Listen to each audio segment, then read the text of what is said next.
Ladies and gentlemen, the President of the United States.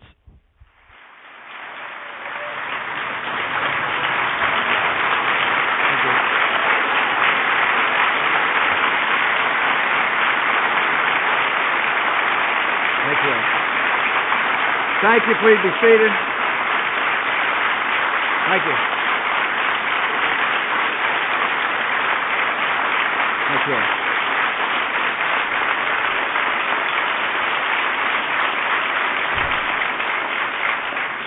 Thanks for the warm welcome. Before we begin the ceremony today, we turn our thoughts to those suffering from yesterday's tornadoes.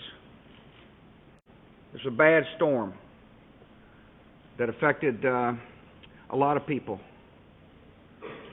in a variety of states. Our administration is reaching out to state officials. I've just called the governors of the affected states. I wanted them to know that this government will help them. But more importantly, I wanted them to be able to tell the people in their states that the American people hold them up and hold those who suffer up in prayer. Loss of life, a lot of loss of property. Prayers can help, and so can the government. And so today, before we begin this important ceremony, I do want the people in those states to know the American people standing with them. It's good to be back here at the Department of Agriculture. I am first want to say how much I appreciate the hard and good work the people in this department do on behalf of the American people. I'm also pleased to witness the swearing in of an outstanding public servant, the new leader for this department, Secretary Ed Schafer. I welcome Ed's wife Nancy and all their family members.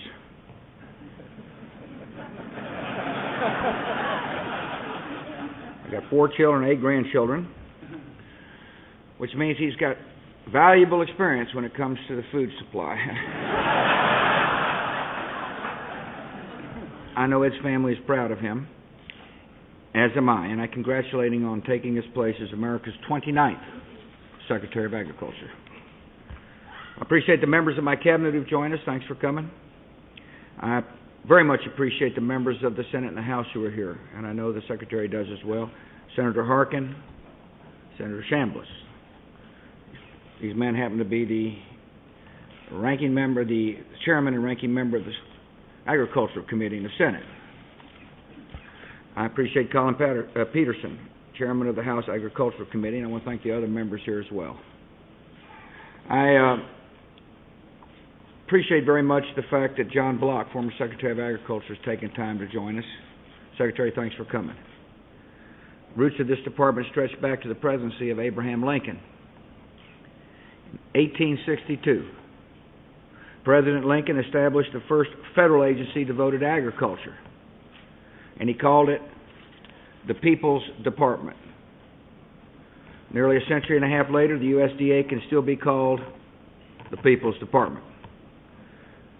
With your nutrition programs and your supports for farmers and ranchers, you help ensure that our people are healthy and well fed.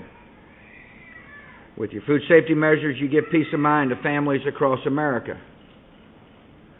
With your conservation efforts, you help preserve our natural resources. Secretary Schafer is going to be a strong and effective leader in all these areas. I know him well. We're members of the Ex-Governors Club. He's a fellow you can trust. He's a skilled manager who knows how to focus and get results. Among his many other distinctions, he is the first North Dakotan to run this department.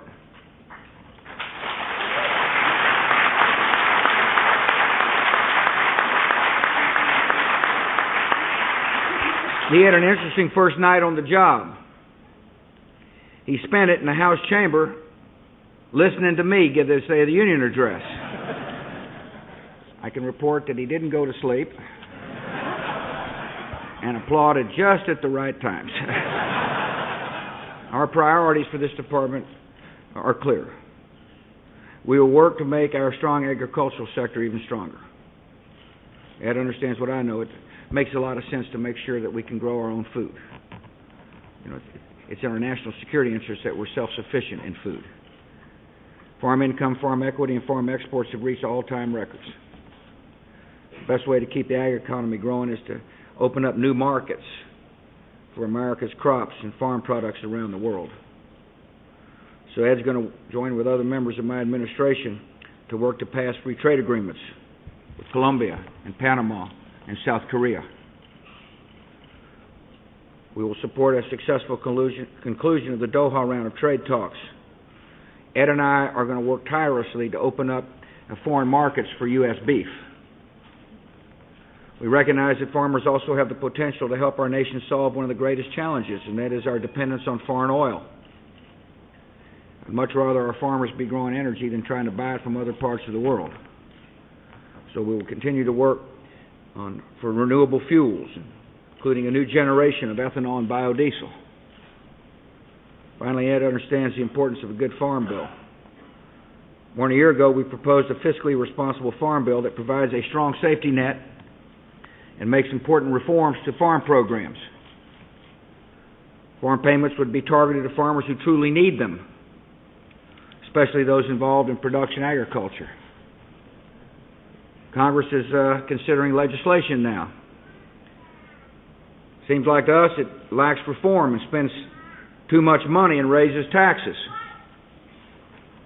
It's critical for farmers and consumers to have a good farm bill in place, so Ed's going to work with members of both parties on a bill that spends people's money wisely, doesn't raise taxes, reforms and tightens subsidy payments.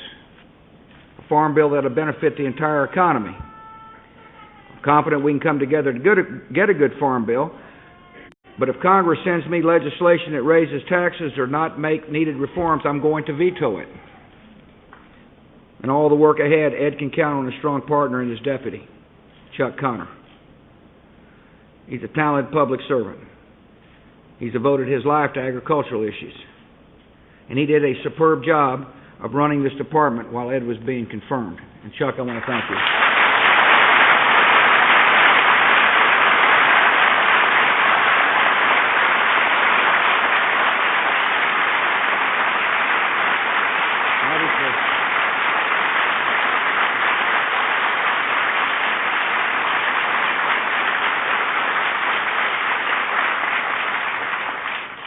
We also owe a debt of gratitude to Secretary Mike Johann.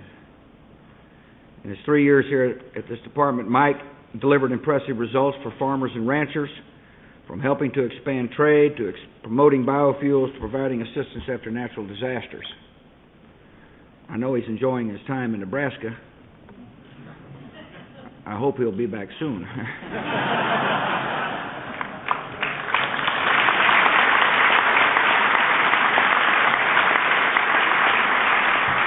There's no doubt in my mind that Ed Schafer and the good men and women in this department can build on these achievements. I thank him and his family for answering the call to public service once again. I know he's going to do a fine job here in the People's Department. Congratulations, my friend, and now I ask Deputy Secretary Connor to administer the oath.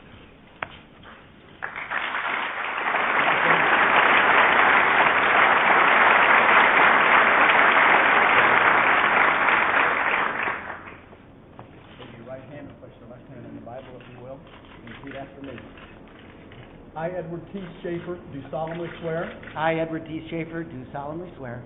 That I will support and defend the Constitution of the United States. That I will support and defend the Constitution of the United States. Against all enemies, foreign and domestic. Against all enemies, foreign and domestic.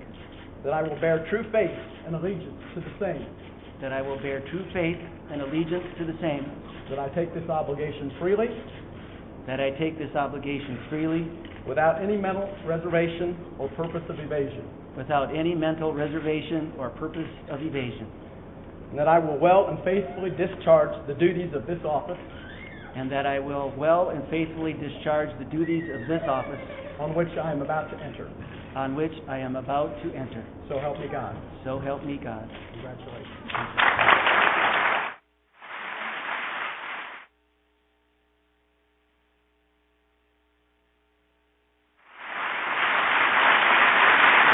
Thank you.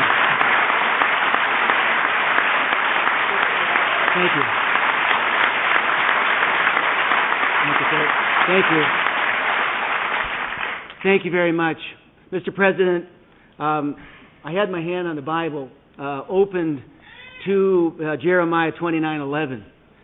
For I know the plans I have for you, declared the Lord, plans to prosper you and not to harm you, plans to give you hope and a future. I tie that to you, Mr. President, because of something you said to me long ago.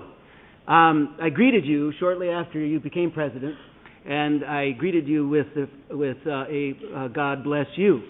Your response to me was, He has already. And, you know, to both of us, He has indeed. Welcome to all of you here who have joined us today. Nancy, it's just a thrill to be here on the stage with you, and all of you know that Nancy is the love of my life, but she is the most beautiful person inside and out that I know, and she's my guide along the path, so you will be seeing here, you get two of us, you know, in this job. Well, I want to thank certainly our family that comes here mostly. It's just warming to be surrounded by your children and the little grandchildren, and it's an honor that they could be here today. Fellow cabinet members that could join us, I appreciate your being here. Thank you. And it is really a pleasure to see members of Congress join us today. Chairman Harkin and Chairman Peterson, who we'll be working strongly with in the Farm Bill. Thank you for being here. It really is a tremendous honor to serve you, Mr. President, because you have done so much for agriculture. I think you inherited a farm economy that was ailing. Today, we have record farm income, record exports, and record high prices for most major commodities. That's a good record, and I'm excited to be able to step into an agency and be able to lead in an effort in a good agriculture economy out there.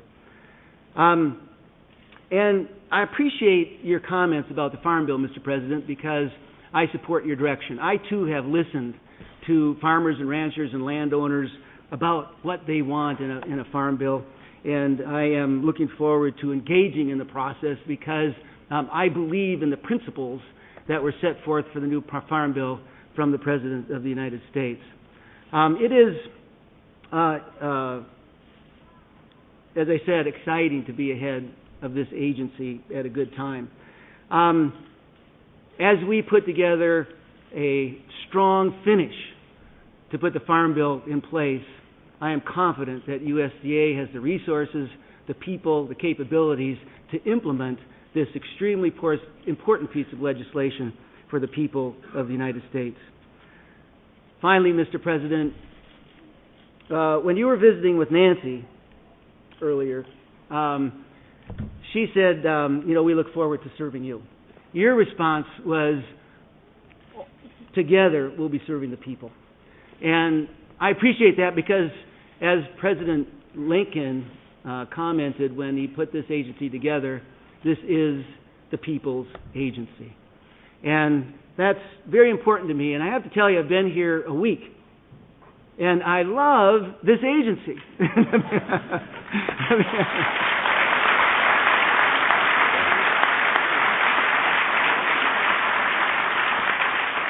It is the people's agency, and when I get a chance to walk the halls, to greet people, to have briefings on the mission of their agency or department, I am over and over reminded again of the dedication, the commitment that the people have made here to advance the mission of the United States Department of Agriculture. And it is a thrill to do that, to lead this agency. And I was reminded of that yesterday when I came over to look at this auditorium to see how it was set up.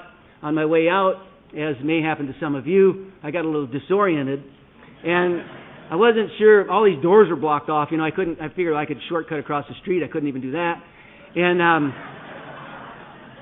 there were employees here that led me in the right direction.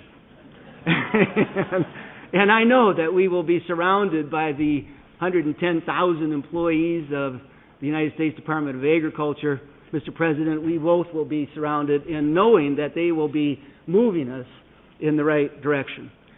Theodore Roosevelt had a great comment. He said, "Aggressive fighting for the right is the noblest sport the world affords." And I've tied into that. My motto has always been, do the right thing and work harder than you ever thought possible to get it done. And I'm convinced that we will do the right thing, that we will respond to the people of the United States of America and produce an agriculture economy, a food and nutrition safety program out there to take care of people that are in need and to deliver from the agriculture economy an important link to the foundation and the economy of the United States of America. I know that surrounding ourselves with the employees of the USDA, that we are in an opportunity to provide this country with hope and a future. Thank you. Good job.